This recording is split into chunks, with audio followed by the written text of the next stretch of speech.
Banyak orang sering salah kaprah terkait feminisme. Feminisme dianggap sebagai upaya agar perempuan bisa semena-mena atau mungkin bahkan ideologi agar perempuan lebih superior daripada laki-laki. Padahal ideologi feminisme itu tentang kesetaraan, setara untuk semua. Analoginya tuh anggap aja gini, anggap aja patriarki itu menaruh kaki di kepala perempuan agar perempuan itu tidak bisa berdiri. Nah, feminisme itu ingin kaki yang ada di kepala perempuan tuh diangkat agar perempuan tuh bisa berdiri setara dengan laki-laki. Apabila perempuan dan laki-laki setara, maka semuanya akan setara dan adil. Nah, ide setara itu juga ide yang ditawarkan oleh sosialisme. Nah, ini buku yang aku rekomendasikan buat teman-teman baca. Mengapa perempuan bercinta lebih baik di bawah sosialisme? Tulisan dari Kristen Gatsi dan juga diterjemahkan oleh Cap Subhan. Menawarkan pandangan dan juga ideologi yang menjadikan kesetaraan itu bukan mimpi utopia, tapi mimpi yang dapat diraih dengan sosialisme. Pada sistem kapitalisme, perempuan itu tidak dihargai sebagaimana laki-laki. Perempuan itu dianggap sebagai pengurus rumah tangga yang penghasilannya diatur oleh si kepala rumah tangga, yaitu laki-laki. Yang bahkan mungkin tidak dibayar oleh laki-laki karena dianggap sebagai kodratnya untuk mengurus rumah tangga.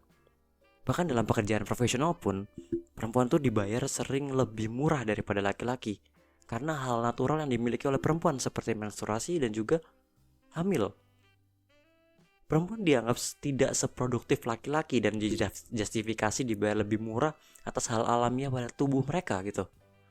Salah satu contoh di buku ini ya, yaitu adalah teman-teman dari penulis dari buku ini yaitu Jake. Mungkin dia mencoba untuk memberikan kesetaraan, memberikan percobaan. Jadi untuk mereka dia merekrut salah satu karyawan perempuan yang akhirnya dapat dan agar disetarakan dengan laki-laki.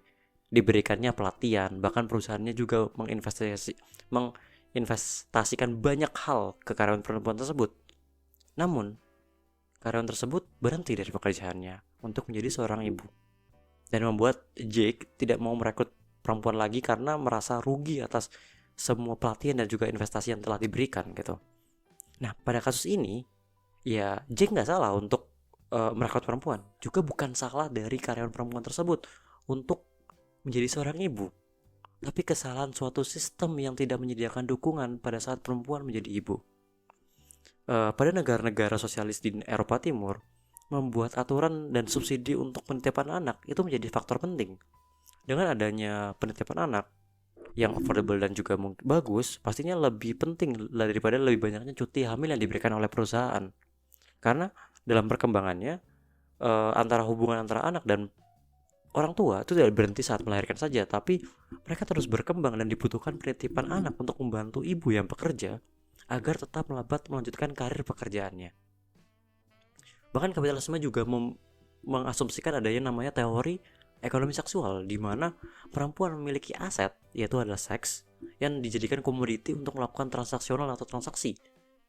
Mungkin contohnya sugar baby, bahkan pacar dan istri dianggap sebagai teori ekonomi seksual juga, karena tujuannya juga untuk mendapatkan kebutuhan-kebutuhan dasar, mungkin seperti makan, tempat tinggal, layanan kesehatan, bahkan sampai pendidikan. Nah, hal ini terjadi karena laki-laki yang bekerja, perempuan dipaksa di dalam rumah untuk mengurus rumah tangga dan tidak dapat kesempatan yang sama seperti laki-laki. Yang akhirnya apa? Perempuan dipaksa juga untuk tetap berada dalam hubungan yang mungkin mereka tidak bahagia atau tidak ingin dalam hubungan tersebut. Nah, dalam bendera sosialisme, kemandirian perempuan itu menjadi faktor penting. Jadi perempuan tidak akan tergantung lagi kehidupannya kepada laki-laki. Dan perempuan dapat lebih mudah untuk meninggalkan hubungan yang tidak disukai ataupun tidak dinikmatinya pastinya. Upaya yang dibangun oleh sosialisme adalah kesetaraan, yang juga sama dengan feminisme, yaitu untuk mencapai setara. Dalam prosesnya mungkin ya nggak mudah, tapi tidak mustahil untuk kita lakukan bersama. Nah, pertanyaannya gini, apakah negara kita sudah menerapkan kesetaraan tersebut?